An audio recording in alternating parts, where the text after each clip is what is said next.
Hey everyone, welcome to Zach Attack Reviews. Thank you for joining me as I break down the good and the bad of episode 3 of The Last of Us on HBO. This episode title is The Long Time, and I'm really excited to talk about how I think that this episode is a game changer in more ways than one. Let's start off with the good. This episode starts with Ellie and Joel on their journey. He's on his way to Bill to hopefully get supplies because they do a drop off where at this place where he thinks there's supplies at, and there's not much there. While they're doing that, Ellie goes off by her own, and I was like, "Oh God, please, kid, stop it!" But she finds this stalker that's stuck under the rubble. And what I thought was interesting there is that for a fan of the game, we know that Ellie has a bit of a mean streak, a thirst for blood a little bit, but it's never addressed in the game in that way. And I think that moment where she is observing the stalker, the way she cuts him open and then stabs him, and it looks like she got some satisfaction out of it, maybe it's like hinting to they're adding that to her character for the show, which I think is very, very interesting to add. After that, we see her and Joel kind of talk, and even though, he's not really want to give up a lot of information about his life, she's very curious about if he's killed people, if how he got hurt, and different things like that. And I think it's really interesting she's so focused on that after seeing him basically murder a man with his bare fist. So all that was really interesting. Seeing Joel going through different shelves and looking for supplies like how we do it in the game. All that was really, really great. But this episode takes a slight detour. We see Ellie see like a zone where a lot of people were killed because they couldn't fit in the QZ zone, and they think like, well, they're better off dead than being out here and having a chance to get bitten and infected. And that takes us back all the way to 2003, where we get to see a flashback of Bill. And in the game, we're seeing Bill when he's older and he's like so upset and isolated and paranoid. We finally get to see how he started out.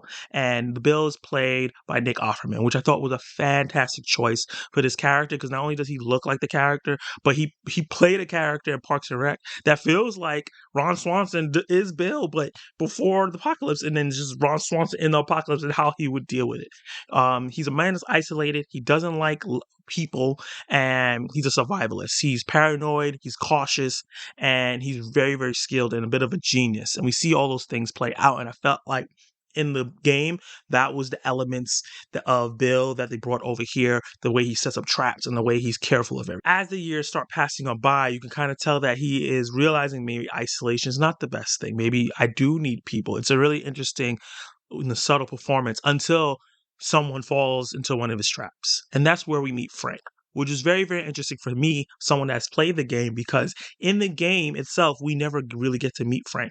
We hear about him, we read letters, and some people didn't even find the letters. And you hear about him and you can infer the relationship that Bill and Frank had when you read the letters in the game. It's not explicitly told in the game, but here the writers decided to take that part of the game, which a lot of people wonder about, like what really happened there, and tell the full story here. And I thought that was a great idea. And we get this love story between Bill and Frank that was really, really well told over a span of 20 years. That was really exciting, touching, innocent, and showed that there are things that you need to strive for in this crazy apocalypse. And I really, really enjoyed Murray Bartlett, who played Frank, because this is a time for a character that's not in a game.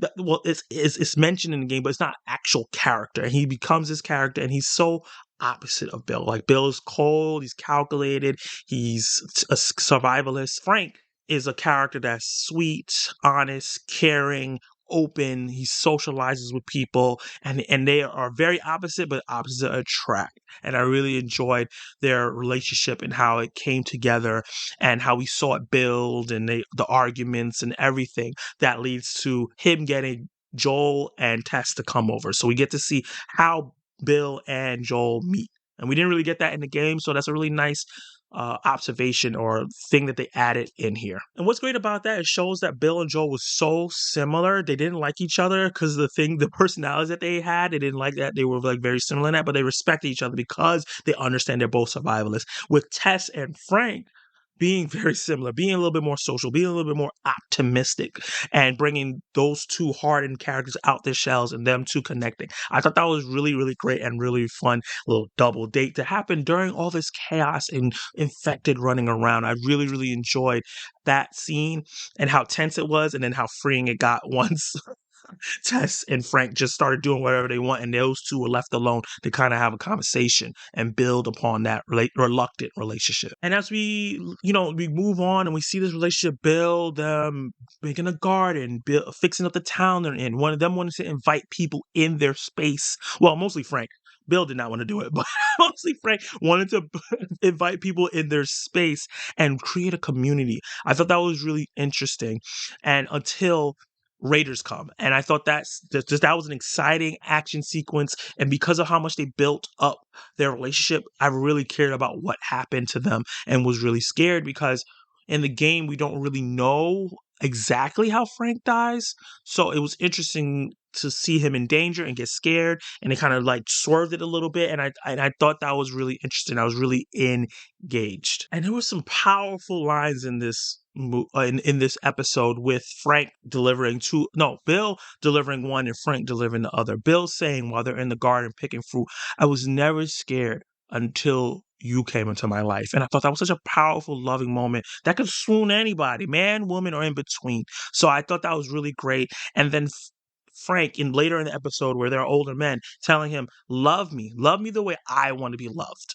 Because that's something that a lot of people don't understand. Loving the person that you care about the way they want to be loved, not how you want to do it. So I thought a lot of great lines was throughout this episode. A lot of quotables I could name. I don't want to go through all of them. It would take me an hour. But I really, really enjoyed the relationship and the personalities and the way they build on it, and all the different Easter eggs and things that we got on how to build a relationship. I really, really enjoyed what they did here. And the fact that it wasn't just a detour, a filler, just for filler and detour's sake to show this romance in this apocalypse, which is important because it shows that The Last of Us is not just about the zombies. It's not about getting Ellie to the Fireflies to get a cure. It's about how you persevere with love and what love will make people do.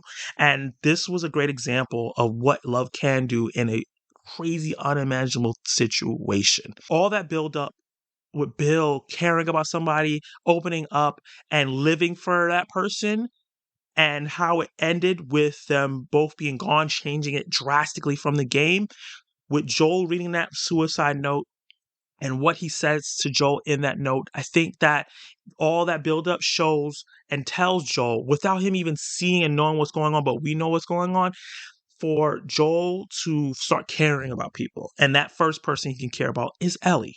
And how it's going to build on that relationship, and how it's going to catapult him into the direction that we know the Joel goes. If you're a game watcher, game player, if you're not, you can kind of see hopefully where it's going to go. Because right now he's like, I don't want you to be around me. Don't ask me questions. So we can see that relationship going to build because of that powerful letter that he wrote, which was actually really funny as well. I think that Bella Ramsey did a great job in that moment. And lastly, this last thing is a creative thing. I really like that these characters were people first, and then it was never about them being gay or being the same sex. It didn't matter. It was just two people who cared about each other in a relationship. And I think that a lot of movie shows and medium forget to do that. See past the sexuality or the race or whatever the person identifies. Don't make it their whole character. Them being a gay couple or being gay was not their character. It wasn't the whole thing of the crux. It was talked about for a couple seconds in the episode, and then after that, it was just about their relationship. You could have plucked Frank or Bill out and switched them to a girl. Most likely Frank, no offense to the character that Frank, he was just a softer character. And you could have plucked Frank out and put a woman there, and it would have been the same exact character. Nothing would change. So I think that was a powerful way to write it, and hopefully other stories take note and use that technique as well. Let's talk about the bad. So this one may be a personal thing to me. I know a lot of people love this episode, think it's a perfect 10 for 10, but as someone that played the game, Bill was a big iconic part of the game, and in this episode, he dies before he gets to meet Joel and Ellie. And I felt like I missed out on seeing some cool live action stuff, because that's some of the most iconic set pieces. And I wish that they were able to combine both of those, tell this powerful love story while still keeping the zombie the infected story and some of the actually iconic sequences that we're just not getting in the series so far, other than the first episode in there, balancing those things. I understand why they told the story the way they told them, but I just really wish we got to see those things too. Or maybe it was a two-parter where we got to see it and then they went back and told that story or something like that. I just wish we got to see that. But that might be a minor nitpick for people who are casual fans, never seen play the games or anything like that. That might not be a bother, and this is just a perfect rendition for you, and that is fine. That's just a problem for me. But that's it. Everything else in the episode I thought was great. Now let's get into my verdict. So I think that this episode is a game changer for this show because not only it literally changes parts from the game, like the whole interaction and everything is completely different from how we saw the game, but it also changes the game in the way that this justifies the existence of this show. For the first two episodes, I didn't know if the show justified its existence because it felt like it was a carbon copy of the game. And it was taking it beat for beat, word for word. And they're still doing that here, places here and there that I recognize, which is still great. But for them to do such an original episode, for them to bring a character that we didn't interact with or see in the game and bring him to life, and bring him to life in a way that was fantastic and I was emotionally attached to him, was why it shows why that this show should be made and how they can expand on the lore and give the fans of the game something that they may have wanted and give casual viewers a great story as well. So I thought that overall this episode was phenomenal. I think it was really great. It's not perfect. Obviously, there's some slow parts. And like I said, I wish some of the action sequences and ways that Ellie and Bill met and things like that was able to be adapted and put in there. But I still think overall it's just a great from beginning to end. So I'm going to give it a B+.